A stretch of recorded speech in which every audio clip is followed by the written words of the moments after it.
Well, record. Thanks. you're welcome.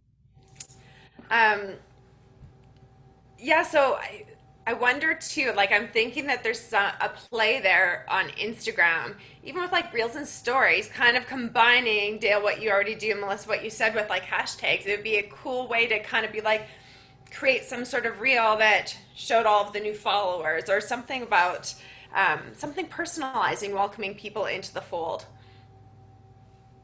Although Yeah, I'm again, not you sure don't want to exactly go how too to address far. It that. depends on the product and the service. Hmm. Hmm. And it depends what you're doing because I have the mindset of getting really authentic followers Yes. for myself and my clients, and I have a lot of people that do these collabs and contests and whatever, and then they get a spike and then they get hundreds that unfollow, right? So Yeah. you would want to probably do a shout out when you're doing one of those. Even if those do work, you might get 5 out of 100 that become real organic followers, but I wouldn't do a shout out to all the like, Yeah. or you could just do, if you do a contest, just be like, oh, thanks for everyone who entered the contest, Yeah. all of you. Hmm.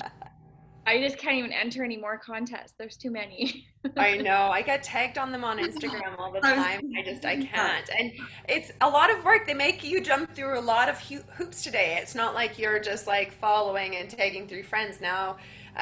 They want you to comment or share a picture of, or it's just too much. No way, man. Probably Sarah. And I don't know about you guys.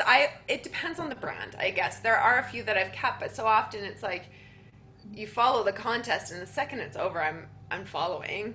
But Yeah. then the problem is you miss important things on Instagram because you're getting so many tags that you're kind of get inundated with tags. Right. Especially if you're like Yes, your feed older gets now. polluted or your updates gets polluted. You're right. I only check And then my you miss like the messages that you really care about. Mhm. Oh, there she is. Interesting. What's that? There's Kelly. Oh, is Hi, she trying sorry to I'm get on? late. Yes, I'm here. Oh, there she is. Hi guys, sorry about that. I was trying to find a signal here in the bush. How is How is it out everybody? there? Oh man, it's beautiful. It's like 20 degrees and wild, just like, a reminder of what the wilderness smells like and feels like. And it's not like packed yet with people. It's so pretty out here. I'm at Lower Lakes Campground. Yeah, actually just at Wedge Pond over in, I don't know, somewhere off the road that gives you a cell signal. It's really pretty. Oh, it looks amazing, Kelly. Yeah, it's good. So we've been talking a little bit this morning about humanizing brands, and we Oh, kind of dug back amazing. into what Dale shared with us last week about how he does his new follower Friday, where he welcomes everybody new. And so we were talking about how we can become more authentic, to Melissa's point, in um, welcoming people into our brand, into our communities, our folds, without kind of creeping them out. That's awesome. Oh, I love that. On that note too, that's actually perfect because I've been wondering what your thoughts are on some of the really timely issues that are reaching the 1 year mark. Black Lives Matter, George Floyd a couple weeks ago, the killing of, and then the Black Lives Matter marches that were all happening this week. And then I just can't get this, the residential school stuff out of my head. And I've seen several people, several brands posting about it, and I think it's really awesome. And I'd love to know everyone's thoughts on it because I realize that's very different than welcoming new followers into your fold. But I just oftentimes feel tone deaf and ignorant when I say nothing. And there's times where it's appropriate, I think, to say nothing, and other times where you feel like you're, really just sort of ignoring the very topical things on people's minds, and it feels, tone deaf. So I what do you think that guys think? it's the eternal debate, and we've seen a lot of this over the past year of it's like the posting versus action. And so I think a lot of the concern is that a lot of people think that if they post, especially if they're like reposting and they say, oh, how sad, how horrible, oh, I've done my part. Right. And Yeah. so I think that the rebuttal to that, people are like, oh, great, you did a post. Now what? Like, now what? What's the actionable part of this? And I mean, you and I have talked about this too. Is it brands' responsibility to be posting on this stuff? Like, where does it cross over Mhm. into, again, unless you're creating something very actionable about it, it almost feels Mhm. dirty, right? Yeah, I agree. And I think I let myself off the hook for those exact reasons. And I'm starting to really think that it's not okay. Just because I'm Yeah. afraid to say the wrong thing, or because I'm not exactly sure how to word it, or because I feel like it's a bit of a, I feel a bit like a bit of a fraud if I'm not actually doing it, that it's sort Yeah. of more virtue signaling, as they say. But then I also am at the point where I'm like, who cares? It's worse to say nothing. Just because I'm Totally. not out there running a rally or fundraising for it or shifting my entire MO, it feels totally ignorant to say nothing and And not not start make the steps. conversation. Start the conversation. That's one very important thing. It's true. I was at a campfire 2 weeks ago, and I heard a fellow say something that I can't get out of my head, and I'll sum it up by saying, sorry to make this very political, you guys, but he said, he said, yeah, it's terrible to be a white male currently. And then someone else chimed in, and they all had this thing going, and I was like, why can't I speak out right now and say something like, oh yeah, is it good to be a black male right now? Is it good to be an indigenous male or an Asian male right now? Anyway, it's really hard to walk that line, right? Yeah. Especially as brands. But I think personally, I'm over saying nothing. And I'm over making the excuses of, well, COVID, or my kids need me, or I don't know what to say, or I've done my research but not enough, or I'm improving but not publicly. Like, I that's think where just I'm being at. authentic, Kelly. I think that's the Hmm. biggest thing. Like, I have a client who's a psychologist, and she's a retired RCMP, and she wrote a book about male sexual abuse. Oh, Yeah. I Wow. swear, I think I saw you post on this Yeah. somewhere. Well, it's eye-opening because Yes. men don't report it.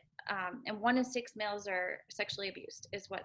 Anyway, so she wrote this book because she did all her research on why men don't come forward and all of this. So what she had me post for the residential schools is, she's like, I want to do something where you do an orange shirt and whatever. And I don't know if you saw the post, but this, I'll read it to you. She told me that, she said, when I worked in the integrated child exploitation unit, the head of the homicide unit came to me and said, I used to think killing someone was the worst thing you could do to them, and then I saw what you do. And he was referring to working in sex crimes in children. So she made, and she said, I know I'm going to get some backlash on this, but this is what I want. Like, she's Yeah. just like, And I she's think sometimes we Hmm. don't start the conversation because we're afraid of the backlash and we think, well, what if yeah. Hmm. somebody doesn't like it or they post And back or, right? We're also, I totally. think that we all want to do the right thing. And that, I think we should hang Hmm. on tight to that, is that most of us are inherently good and Yeah. we want to make positive change and we want to have the hard conversations, but we just don't know how. Well, and I liked how Yeah. she, she just didn't hop on the bandwagon, but she wanted to share, and she had me say, unfortunately, like, horrifically, a lot of these children probably experience both. And she Wow. knows, and she has that education, and it's just like, I Hmm. do not like working in this, but at the same time, it's like, wow, like, Hmm. there's a lot going on that I'm just not even paying Yeah. attention to. But my point is, I really liked how she was just like, this is my truth. This is how Yeah. I, as a person, that's all she does, is try to promote awareness. And Yeah. that's her life.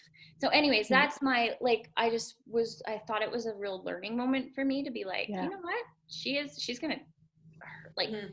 anger people, but she'll start conversations. So go, Yeah. girl. Well, and I often, like, especially in PR or media, you're taught and that you got to walk the line, walk the fence all the time. Don't take a side. Don't be contrarian. You might offend a client. You might future offend someone. You might say what you're not supposed to because you're supposed to be unbiased as a journalist. But then PR was even worse. But now I feel like there's something so much more, just as you're talking about, with the human and the authenticity, that resonates so much deeper. And if you isolate, or you kind of push away certain people, you turn off a certain group of people. I mean, we often say you can't be everything to everyone, and pick a lane as a brand, because if you're talking to everyone, you're talking to no one. The whole world is not your customer. Uh-huh. I So think F part of the those who trick don't. is, I think the trick is to you obviously you start the conversation, but I still think that there has to be an action. So, and it can be small. And I think people think it needs to be a big gesture, but you can say, do you know what? As a brand, we went out and we tied an orange flag, right? And we know this doesn't solve the problem, but this is a start, right? And so I think there has to be like the tiny gesture follow up. It can't just be the reshare of, oh gosh, this is sad. It has to Yeah. be, Yeah. this is It's horrible, just something. and we don't know how to fix it, but we're gonna make a gesture to show that we're in it. We're in it for the fight. We're in it to learn. We're in it to make positive change. And this is our commitment of how we're going to start that. And it can be really small. It can be, do you know what? I had a conversation with my kids this morning, and we encouraged all of our staff to do the same, right? To, you know, take a bit of time out of their day to have a conversation with the next generation so that, you know, they grow up better. I don't know. It's got to be more than the post, I think. Well, and just even the kids at our school wore orange shirts this week again. I don't know if they do that with your schools, but We didn't, but that I love that. yeah, but like, you know, Yeah. again, but it was awareness for the kids, right? Totally. Yeah. So Let I me think tell you, to- raising oh. 3 white boys today, we have lots of conversations. I have to tell my kids that they are the most privileged human beings on the planet, and that is a huge responsibility, right? It is their responsibility to do better, to be better, right? And it is hard. It's hard to know what the right paths are, but I think having the conversations is the right start. Well, Yeah. and part of it is what I've learned from, I belong to we call it HPG, High Performance Group. We're actually meeting tomorrow morning. And basically, like it's very similar to this group, I'm the token male. And what I've learned from the Facebook posts of a couple of the ladies is that when everything was getting very political at the end of 2020, and mid 2020, when everything was getting super political, I noticed something. There was 2 ladies that wouldn't post anything political on their Facebook stuff. And I thought, I don't know why it occurred to me, but it did. And kind of the conclusion that I came to was that they're there to promote positivity and like a happiness, joy, and this kind of thing. And they weren't going to go down the political alley, because no matter what side you fall on, somebody's going to dislike you for it. Yeah. So I've learned from that, and since then I don't post. I'll post memes, mostly about cars and stuff like that. But very rarely do I post anything political. I mean, if I see something that I like, I will like it. If I see something I don't like, I've learned, it's taken me 54 years of life to figure out that I can scroll right past it. But no, like I learn slow sometimes. But that's one thing that I noticed, is that they wouldn't post anything political. And for me, personally, I think to have the conversation is good, but the best way to do it is face to face. Yeah. Because no matter what you type on a keyboard or on your phone, on a tablet, somebody will always come against it with an article from this or from there or from over here or from whenever. If I'm going to have a conversation about it, personally, I like to be face to face. Yeah. Because that way there's less chance of someone digging up something on their phone. Yeah. That's just me. Not Yeah. saying it's right, not saying. Well, and I think No, I've everybody taken has that. to do it. Oh, no, go ahead, Kelly. I was just going to say, I've taken that same stance, Dale, and I think it's like, to be honest, it's avoidance for me, because I don't want to offend, but I also just I can't go there. I don't want to wade through this political conversation, but I do, or argument with a stranger on the internet. No, thank you. It's just so far from my belief system and what I care to spend my time doing. However, I feel like, forget the political stuff, it's the human stuff that we have to not be afraid to say. You know, 2 recent social posts that really caught me and caught others. One, my friend Julie Van Rosendahl, she's a food writer. She writes mostly about recipes and food. She has a massive following. She wrote something about weight and, you know, just body image and why does this have to be this? And the reaction to it, I just loved one comment. This woman said, you know, I always followed you for your incredible recipes and take on food and insights on, you know, whatever, nutrition. She said, but I didn't also realize that you were such a lovely human.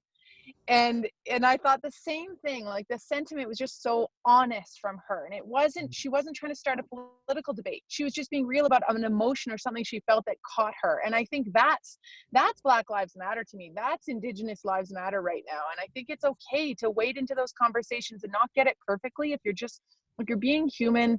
And that as brands, we don't have to be so afraid. I've seen some really great posts from the most random companies that have nothing to do with politics or children or Indigenous or anything right now, First Nations groups. And I'm like, good for you. Why aren't I doing the same thing? So that's Totally. my only thought. You know, Well, I'm that's good. like a diehard peanut butter lover. It's like my thing. And I follow this company on Instagram called Fatso. They make the world's best peanut butter. If you haven't tried a jar of it, it is worth every penny of $10. But they do quite a few political posts, and I love their stance. And I believe this the same way. It's like, if you don't believe that Black Lives Matter or Indigenous Lives Matter, right? We don't want to do business with you. We don't want your money. So I'm sorry if you don't like our stance on this or a post. You can go and buy peanut butter somewhere else.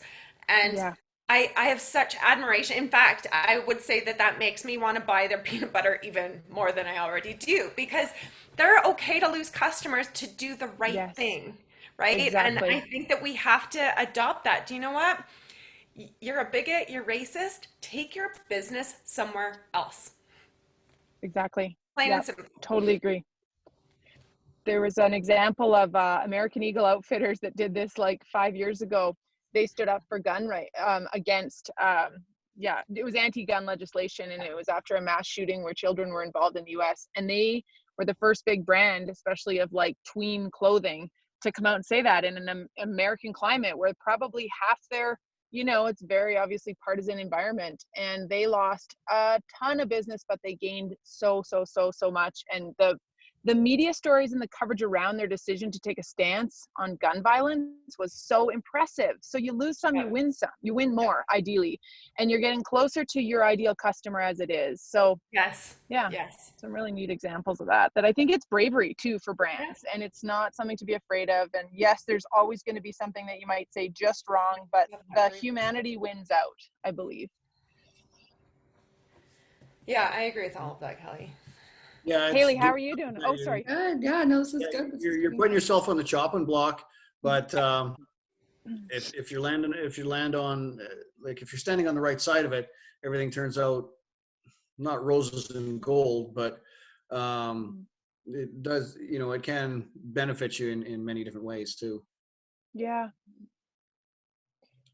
You know, one thing too, we were talking about on this week, the return to work for a lot of people, and just thinking about how brands are going to have to change in some ways their thinking, or their sort of, like, I had read a stat that 38% of American workers, corporately employed, full-time employees, would think about quitting or consider quitting their job if forced to return to work full-time. I'm sorry if we talked about that last Friday, but I think it was Wednesday's workshop. And I'm repeating myself, but the point was because we were talking about office chairs and everything with Melissa too.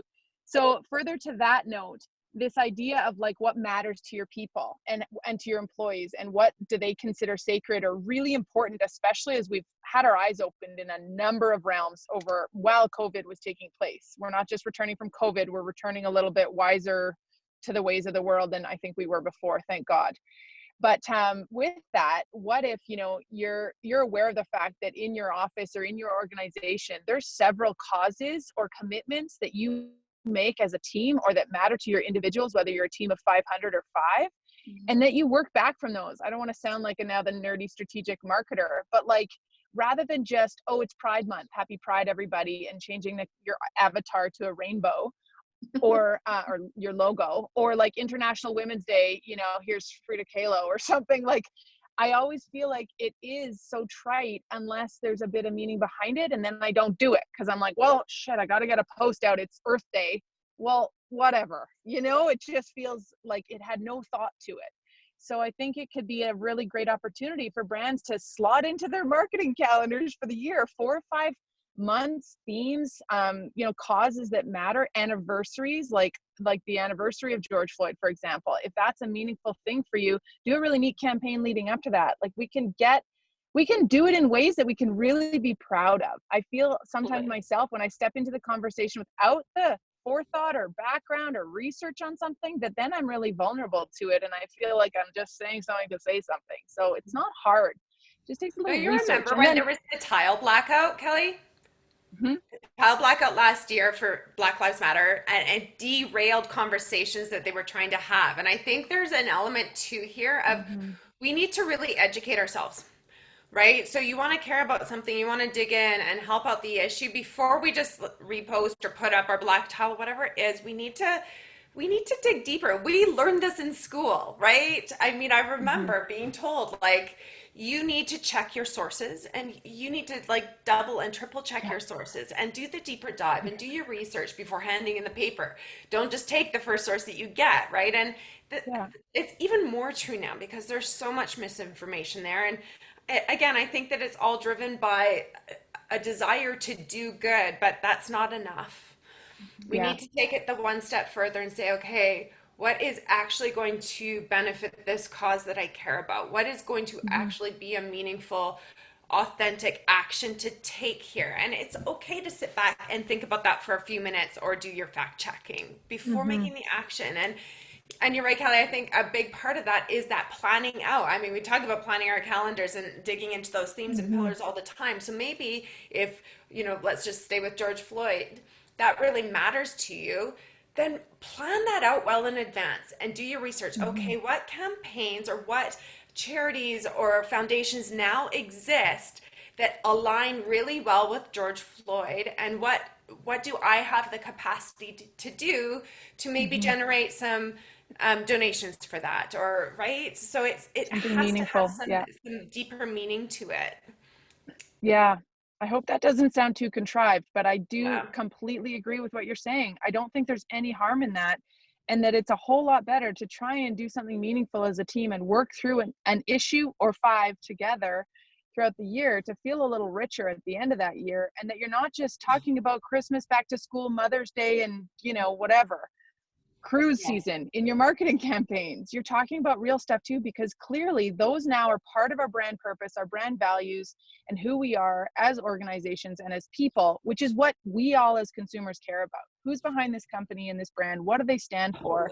And how meaningful is what they stand for? So as organizations, let's find a way to have richer conversations and not just put out little sound bites when we could put out a feature story or something. Let's be sure that people, do you know what? Our customers should know what our brand values are. And I've always said that, like, even when you're doing business with other customers, because we do lots of B2B work, even if you're not a B2B business, there are still collaborations and stuff. And I've always said to my clients, never ever do a collaboration, whether it be on social media or pop or whatever, with a company whose brand values don't align with your own, because it won't end well. And our brand values should be the same as our own personal values. Yeah. Right? Like they should be intertwined. And I hate that saying that it's just business. Business is business. I call bullshit. It's not. Totally. I mean, our businesses should be this echo of our personal lives, right? This extension, because I mean, 40 hours plus a week is no small deal. And so we should care deeply about what our business stands for. I love that. Yeah. And just to my final preaching thought now. there, I don't mean to preach. No, me too. I am too. You've really got me thinking. And like what we put in our little Instagram bio that we try to sum up in a little emoji, like female and a rainbow and a Canada flag or a globe. Like what? Or a black circle. Like, my God, why aren't we taking more time to flesh this out on our about pages on who we are? Every time at social school, for example, that we do an exercise in branding and developing your brand, we talk about values, purpose, tone. We make your but not statements. We're open, but not there. We're honest, but not annoying. Or we're okay, but what about like who we really are? And we're always asking ourselves those questions when it comes to your bio or your story. Well, tell me more. Like, so you're opening a new restaurant. Tell me more about it. Well, so you're a company. Tell me more about then, just who you guys are. and where you come from or what awards you've won. Like, why aren't we putting this Totally. front and center on some of our website pages that go deeper than just an Instagram emoji, I think. Totally. Anyways, Yes. I'm done ranting. Nike, was it Nike or an apparel company did a really good commercial last year where they had like different groups of people. I'm trying to think of it. I was just trying to search it. Obviously it didn't work because I don't remember who it was. I feel like I know what you're talking about. I'm like a huge, Dancing. Ellie knows this, but I just finished the Nike Shoe Dog book. And holy man, have I fallen in love with that brand all over again after listening to Phil Knight, especially at the end. He talks through like the sweatshops that like all the bad rap that they got and how they got there and what they did to make the situation better. And I was just like, you're amazing, right? Like, and he kept saying like, we are still not doing enough. It's not enough. It's never enough. Yeah. We have to give more. We have to raise standards. We have to work with governments. I so connected with it. But yes, I'm sure it was Nike. They put out a really cool ad last year, and I'm going to see if I can find it too. Don't do it. Don't do it. Nike. What's that? It was, I think it was this one. It's called For Once, Don't Do It. Really? I don't know. I don't want to click on it because then the sound will go. But That's cool. But they are a brand that you believe them. They're not just saying something to say it. What they do, you're like, yeah, this is their stand, right? They're always been like that. Always. I wish that more companies would give us examples on how they're weaving in our deeper understanding of each other as humans, our more human year that we just had, as opposed to just, yay, we're open, COVID's passing. You know, like, who's going to step up to the plate? And I'm sure that it'll be a Nike, hopefully, or somebody with a massive ad budget, but that are embracing more than just the reopening idea right now, you know, I don't know and about the togetherness. I don't know about you guys, but I'm dealing with wedding vendors, which are awful. I'll tell you, most of them. I've worked with wedding companies. Oh my God. They're awful. I have someone dealing with this vendor because I just can't even deal with it. She's going to pretend she's my wedding planner because I'm like, I can't deal with you. Anyway, what I've learned, and then I am starting my new thing is I'm getting a Ape Piaggio, an Ape, and it's like the Prosecco cart. You've all seen the Prosecco cart. So I'm getting one of those, getting it converted, and I'm turning it into a mobile taps and floats. But I'm going to do kids too, where they all, you know, they're all very brews and bubbles and Prosecco and kombucha. But I'm going to open it up with more like sodas, and we're going to have taps that we can change for whatever. But, you know, why not have, how many weddings are second marriages like mine, or lots of kids, focus on the kids, and we can have, you know, floats where you stick the ice cream in and you get your orange float or root beer, whatever. And we want to do even like beer floats, like Fruly and some fun stuff. Anyways, my point is, I've been dealing with some people, and what I'm feeling like as a customer right now, those that are just being human, I'm loving, because everyone is just so fragile right now. And I'm dealing with, it's called Brothers Fabrication. They're amazing. They're just in Ogden, just by Inglewood. And they are like so on it. Like they convert food trucks. But, you know, I emailed him, I emailed another guy. He's like, Melissa, we love projects like this, like Capital, right? Like, you know, you're vulnerable, you're starting something new, you're just like, oh, and then he's like, I love this. And you're like, oh, good. Like, and maybe it's a sales technique, but it worked. And then, awesome. You know, he's like, come down and see me. And, you know, we chatted and it just like felt good. And then he was supposed to get me a quote this week, and he sent me a message last night, Melissa, I haven't forgotten about you. I'm dealing with Alex over at Beer Works, and I'm working on it. It's been a bonkers week. Like, I'll get back to you Monday. I'm not forgetting about you. I'm like, no worries. It's in customs in Vancouver. Like, I just want to be ready for when it's here to give it to you to outfit. But my point is, and then I'm dealing with the wedding lady that won't even get back to me, even though she has a deposit that she wouldn't refund from our COVID canceled wedding for chairs that we don't need anymore because we're not having a 200-person wedding anymore. We're having a 50-person wedding. Anyway, my point is, I'm finding just people that are human are really getting my business. Even this, you guys, like having the social community that I hopped on, you know, I'm like, I've been telling everybody to take the social school courses and I haven't done it. And I signed up for 2 that I'm barely getting through because of course I'm too busy. But that social touch with this community has made me just like buy something that I've always wanted to do. I've always supported the social school and like raved about it, but I've never really been a customer. So I'm like, that's weird. But it's not even big leaps. It's just being kind and being nice and not too busy totally for agree. me. Maybe this wedding lady is Yeah. too busy now because weddings are open for the summer again. But I don't care. Get back to me. My wedding's away. Like, get back to me. Yeah. So Anyway, true. it's a long rant about like just feeling appreciated with what I'm buying. Yep. Totally. Right? I told you guys about that ridiculous car wash situation I found myself in on Wednesday when I was like, anyway, had to be out of my house for a showing, took the dog, the trailer, the car, and pulled into this. I wanted to cancel on this kid. His name was Yannick Roy. And I got his name because he came to my friend's house and cleaned her car. And I was like, amen, that'll finally get me cleaning my car. He's going to show up and clean my car. I'll pay double. I can't get there myself. And then in the end, I'm like, ironic, I'm in a loading bay driving a 40-foot rig on a day where I have a workshop to teach in half an hour, and it's 30 degrees out. My dog's with me. It was just chaos, but I chose to stick with that guy because just via text back and forth, no worries, Kelly, things happen, whatever you can do. I'm like, I'm not bailing on you. I'm coming. And then when I got there, I was like, why am I here? Why am I here? Bad choice, Kelly. Bad choice. Bad end of time. Same thing. He's so kind. He's driving it in for me. He's going out of his way. He's like, what kind of music do you like? You sit in there and have coffee and all, and I said to him after, I'm like, the reason that I didn't bail on you and reschedule this whole thing and ruin your day is because of the way you treated me through 4 texts. Thank you. We just have to It's show up for remarkable. people, right? And sometimes it doesn't matter if you're messy or sloppy or whatever. You just have to show up. That's like so important to people right now. It doesn't have to be perfect. It doesn't. No, it's true. And that's what Dale's doing with his Friday follows. Like you are authentically showing up and being like genuinely thankful. Yeah. Well, and you gotta be yourself. You gotta be,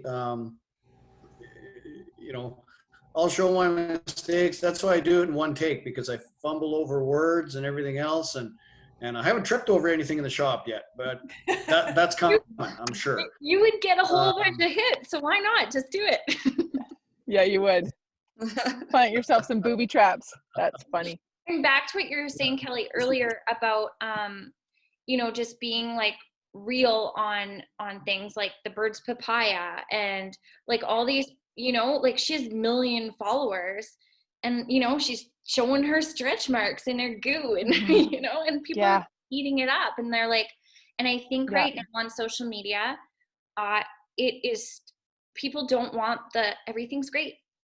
Everything's wonderful. Like it's not, nobody's okay. Nobody's been okay. Nobody's been okay. No matter how you twist it and turn it. And, it's really nice to see social media turning into a place that it's not fake and phony all the time. All the time. Still there. Still there. Totally. I think we're really just finally discovering the true purpose of it. Maybe we've been using it wrong all this time. Yeah. One other thing I wanted to ask you guys about, thanks to Haley helping Jen and I, amp up our content and just a return to some of the pre-COVID things that Social School was doing that I'm so grateful to her for, is allowing me to refine some creativity space. Like I've signed up for 2 programs, even though I swore no more learning. That was summer 2020. I just went deep into like rediscovery and learning and like, before I was rebuilding our own stuff into some new iterations. But the 2 courses that I've signed up for that start late June are both about the creative process. And the pre-work has been about writing, the writer's habit. I told you guys about the podcast I listened to between Jerry Seinfeld and Tim Ferriss. I've listened to it 3 times now because I just get more nuggets of wisdom from Jerry Seinfeld every time. And, but it's about the work. And it's been a reminder for me, whatever you're creating or whatever is work that moves the needle for you. and that we avoid, or your true talent. And I love this idea of how we so often as entrepreneurs backbench our true talents for the sake of the administrative fucking forefront. And I've done it for a decade now, since leaving writing. And writing is my favorite thing to do. It's like my craft. And I avoid it because it's hard. But Jerry, yeah, kind of. If I was to say that there's one thing I'm decent at, one small thing in this world, there's so many that I am not, but stringing words together is like when you get it right, that joyous thing. It's like when Dale finishes his tuna car and you get it right and you feel so good about it, right? You can't wait to share it with the world. His tuna car, oh my God, I love you. So for me, I'm like, oh my God, I'm giving myself permission this summer to step back into that process and to carve out the time to do it. But also just, I loved what Jerry just keeps talking about, how hard it is, and how it's you know, when we find our true calling and we're not avoiding some of those, whether it's a creative practice or it's launching a business or it's sales calls or whatever it is, that the hardest things we do are I mean, you know, oftentimes the things that are the most meaningful long term. But it's amazing that the tactics of avoidance that we choose, especially when given the excuse of COVID or exhaustion or world politics, you know. So yeah, just wanted to see if anyone has any thoughts on that, and what you might be hiding from, and what maybe there's recommitments to for you now that we're reopening or that summer's starting, or any of that. Yeah, like when I was writing the blog for next week, I used to write articles years ago. I don't do that with Tanya. We focus more on vlogs, video stuff, because 2 minutes, everyone, you know, that's a much easier thing. It's palatable. And I was writing this blog and I'm like, I don't even know if I'm good at this. Like, I'm not, like, there's no practice. I haven't written in a long time. And yeah, but after I did it and then I sent it over and you were like, this is amazing. I'm like, okay, now I just want to write all the time. It's true. Writers write. Like, that's what they say. There's no such thing as, I read these like 40 truths about writers, one-liners that I've sent in the pre-work. And every single one was like, you're not a writer in training. You either write or you don't. And if you write regularly, you're a writer. And that it just takes practice. That's all it is. And like, yes, of course, everything would. If you're going to start cooking again tomorrow and you haven't done it for a decade, you're going to suck at first, you know? Like when I worked for Unwrap Life and I was doing all their articles, it was a blast. You know, we were talking, their company is, what's the purpose? The mission of their company is to help people change the way they consume their everyday products by offering solutions that don't come in packaging. And so it's the whole climate change, that movement, the environmental movement. And I was like, this is so near and dear to me. I grew up in a really small hippie town in Nelson. I'm like, this is me. This is it. Like, I could do this. And I was just like shooting articles out left, right, and center. And I loved it. And then I get into real estate and I'm like, it's not my passion. Like, I can't write about this. You know, like, it's not me. So I'm like, let's do videos. Tanya's the expert. And then with marketing, and, you know, I'm writing this article yesterday and I was like, I think I could do this. Amazing. Yeah. This one thing too. Oh, sorry. Go ahead. No, I was just going to say, Haley is usually pretty quiet the last few weeks. That doesn't say a whole lot. She's just, you know, back support, stuff like that. But that not a rant, but that run that you just went through, clearly writing is your shtick, girl. Yeah. You lit up. You really did. Yeah. Because I finally That's found something awesome. I could write about again. You know, it was like real estate for 2.5 years. I don't want to write about mortgages or about what you need to do for your home before it goes on the market. Like, there's 1,000 blogs out there like that. But that doesn't matter. It's the blog that I wrote yesterday. There's also 1,000 blogs on that. But it was just finding my passion again and being like, hey, I could do this. I want to do this. Amazing. Yeah. Good for you. I think too, we get in when it comes to writing, and I use the example of writing because it doesn't matter what your creative craft is. It's hard to sometimes sit down and think about, or force yourself, or find the time, allow yourself to do it. Let's go there. And that, you know, the idea that like writer's block is just truly, or creative block is just the seeking of perfection. And that is the enemy of good, right? Perfect. Or even the fear of getting started. Totally. So you just have to start and just go and just do it regularly. And I constantly refer to my days in the newsroom because I hang on to that reminder to myself that I'm not a complete failure when it comes to writing, and that there has been a time in my life where I pumped out work religiously, but it's because my editor was breathing down my neck at 5 o'clock and I had to submit what I felt like was half-formed thoughts every day at 5, but they were good enough. And it's the only thing that got them published every single day in the newspaper, my 10 little mini columns. And if I could have, I would have slaved over each of them for another week or month, because that's my perfectionistic OCD style. But you can't do that. It's like, just ship the work. And the idea that this particular course that caught my eye, it's called ship30for30.com, I think. It was $350, and it's the idea that this guy named Dickie Bush, the landing page caught me instantly. I haven't felt like that since Camp Hoo Ha, which I've told you all about, where like, oh my God, sign me up for a ladies brownie camp a few years ago. This same thing happened with Ship 30 for 30. It was like, write every day, just stop making excuses and start with what he calls these atomic essays. So it starts June 21st. I'll let you know how it goes. But the idea is that there's small ideas. You're not supposed to publish a diatribe. You're not creating an oil painting that's like meant for a museum. You're just getting going and you're practicing your creative art every day, just a little bit, to keep the passion there too. Like, Dale, I'd love to hear your take on this, because if you're creating something, or even Melissa, same thing, getting a business off the ground, whatever it is that you can, it's like eating an elephant one piece at a time, or whatever the saying is, but without letting it sit and languish because it's too big. Sure, starting that next, car rebuild is an epic 10-year journey, but you've got to get it daily or else it never happens. Well, I'll tell you what, like I do a little bit of writing myself. I haven't done much in a while, but I'm a songwriter. So, yeah, I'm an onion. You're all kinds of cool. Sing a song to your followers. That's awesome. We've got one of my songs was recorded in Vancouver with our band. Some friends of mine in Medicine Hat do another one that I literally wrote in like 10 minutes. I was driving along and the idea struck me, and I wrote a couple of lines, 3-4 lines, started driving again, more lines hit me, so I had to stop, pull over, write a bunch of stuff. What should have taken me a 45-minute trip was probably an hour and a quarter, because I was stopping continuously trying to write more lines of the song.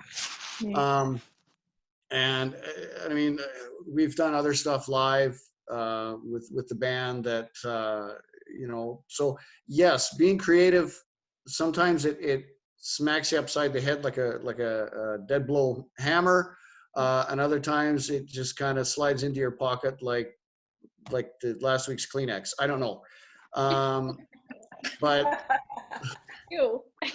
sometimes the analogies work, sometimes they don't. Sorry, my apologies, ladies. No, I have a lot of those. I do too. It's when you got to use your creativity where it lies. I mean, I'm good off the cuff. I've done speaking stuff mostly off the cuff. I emceed a friend's wedding and I wrote very few notes. I just had stories and I just made stuff up as I went. I have the ability to do that. So, use your creativity where it lies and where your interests lie. You just got to run with it. So. That's awesome. Yeah. I love this week, honestly. I'm just kind of looking at all my notes and, bravery in brands and stepping up to the plate and how we can do that, right? And continuing to be human and authentic and getting started and channeling all of our creative juices. I mean, a great talk today. It's kind of inspiring. It has me wanting to get right to work and kind of walk the talk, right? Ensure that we're being better all the time. Yeah, and you guys made me think, and letting yourself shine where you're good. And I've often said to Kelly, like, you're a great speaker too, Kelly. You're a really great speaker.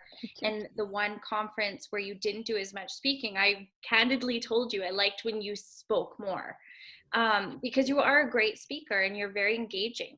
But I think, and I feel like I'm in like a counseling session, but I created I like events and parties, and I created a website a few years ago, and I spent tens of thousands of dollars because I'm not a developer. And it was like a one-stop shop, like an Airbnb of party you know, vendors. So, Yep. you know, children's party performers like magicians and princesses, and, you know, the heritage parks and the zoos and places to go for parties. Anyways, it flopped because I'm not a developer. So I had to pay a lot of money. I have the passion for the events and the parties and everything, but I couldn't pay to get, like, I needed to invest so much money. Anyways, I dimmed it down because I got pregnant, and that was a surprise and everything.